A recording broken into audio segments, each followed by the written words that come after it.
D'après les témoignages, une partie de la population a quitté Boulessa cette même nuit, cherchant refuge dans les zones considérées comme plus sûres, notamment à Miriki, dans les territoires des Lubero. D'autres se sont dirigés vers la brousse, tandis qu'une partie des habitants est restée fermée chez elle. Les bilans de cette frappe aérienne restent incertains, mais ce jeudi matin, les écoles étaient fermées à Boulessa. La peur s'est installée dans les cœurs de parents et des enfants qui demeurent dans cette localité. Il est à noter qu'il y a quelques jours, des mouvements de troupes rebelles de AFC M23 ont été signalés, se déplaçant de Boulessa vers Mpeti, leur base de regroupement, avec l'intention de lancer un assaut sur la ville stratégique d'Epinga, selon des sources sécuritaires de la région. Les échanges ont porté sur la redynamisation des partenaires pour garantir une prise en charge médicale efficace des députés nationaux et de leurs dépendants. Le docteur Roger Congo, médecin directeur de la clinique Ngaliema, a ouvert la discussion en expliquant que cette rencontre avait pour but de clarifier comment se déroule la prise en charge de membres de l'Assemblée nationale, soulignant les efforts quotidiens pour accueillir les élus. Piero Kitamba, directeur administratif et financier du CMK, a précisé que seuls les députés et leurs dépendants étaient soignés dans son établissement, tout en saluant la collaboration existante entre son centre et l'Assemblée nationale.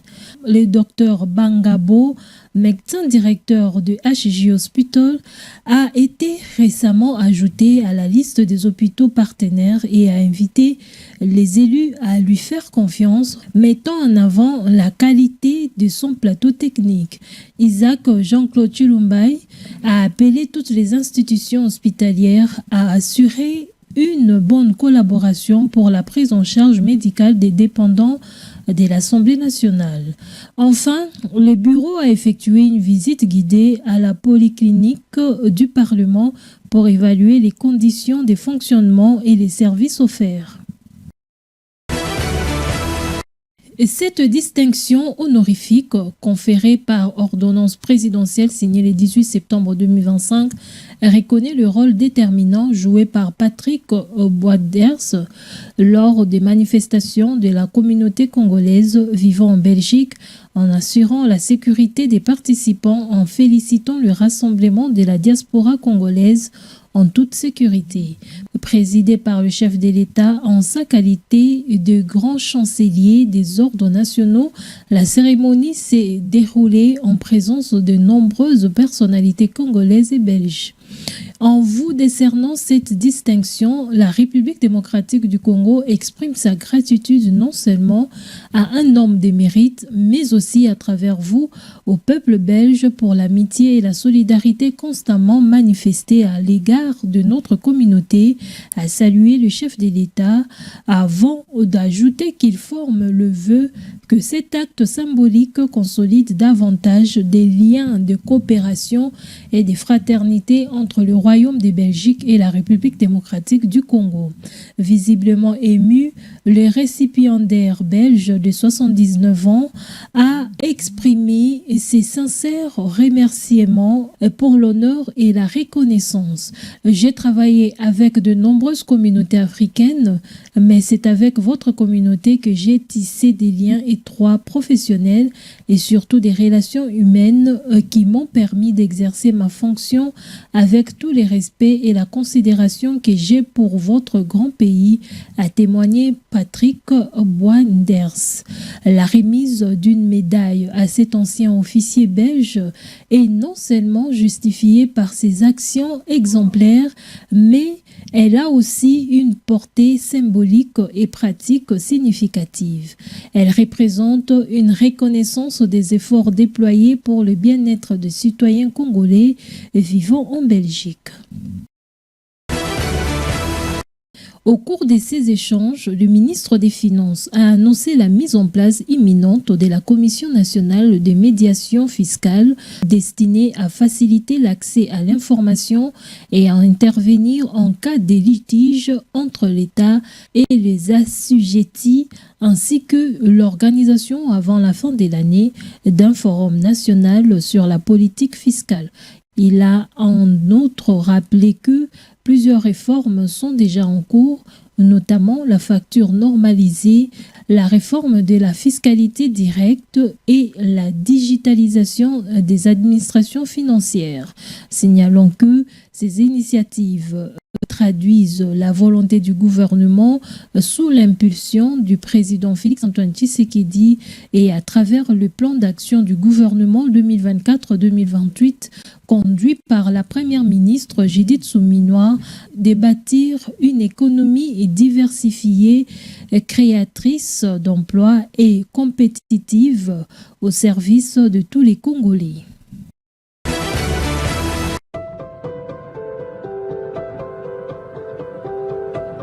Nous étions aujourd'hui voir la ministre du portefeuille, qui est notre tutelle. Il était question déjà de venir présenter nos civilités, mais aussi de faire le grand contour sur tout ce qui est en priorité au niveau de la Société nationale d'électricité et surtout recueillir de ses orientations. Je pense que les échanges aujourd'hui étaient fructueux. Nous avons eu des instructions claires sur une série de choses à faire et je pense que nous allons nous y atteler à pouvoir les mettre en application clairement. Avec son Excellence Madame la ministre de portefeuille, nous avons échangé sur le point clé. N'oublions pas que nous arrivons au dernier trimestre de l'année. Nous avons, comme à l'accoutumée, de grands travaux à réaliser. Donc nous avons partagé avec la ministre ce que la SNEL va faire dans ces derniers trimestres pour que la population puisse améliorer quand même leur quotidien.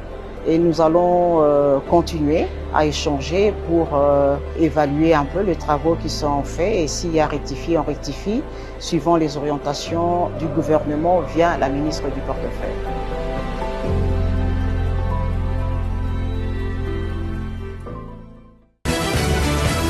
Comme mise à jour aujourd'hui, parce que c'est de ça qu'il s'agit aujourd'hui, nous avons au total enregistré 64 cas qui comprennent pratiquement 11 cas probables et 53 cas qui sont confirmés par les laboratoires. Et à cet effet, nous utilisons les laboratoires de l'INRB qui est le laboratoire de référence pour le pays. Et de ces 64 cas que j'ai évoqués, nous avons 42 décès. Les 42 décès, bien sûr, ils comprennent 11 décès probables qui ont été identifiés et 31 décès qui sont confirmés. Et lorsqu'on va faire les analyses en rapport avec, soit en incluant les cas probables, en incluant les excluant, par rapport aux cas probables, nous avons plus ou moins 66% de létalité dans la réponse. Et lorsqu'on essaie de voir les décès seulement en fonction des cas confirmés, nous avons 58% de létalité. Mais ce qui est aussi bien que nous pouvons porter à ce niveau, c'est que nous avons des guéris. Plus d'une dizaine de guéris, donc 13 guéris dans la réponse jusqu'à présent. Ça démontre au moins qu'avec la Mpox, la maladie est avec nous, c'est vrai, dans notre pays, à Boulapé, mais il y a quand même des cas qui s'en sortent, ce qui est déjà une très bonne chose, et que ça converge au moins avec les efforts que les différents équipes font sur le terrain. Et quand je parle des équipes, je vois aussi les différentes interventions que nous avons administrées, qui sont bien circonscrites dans le plan de réponse contre l'épidémie de la maladie à virus Ebola. Donc la population a un grand rôle à jouer dans tout cela.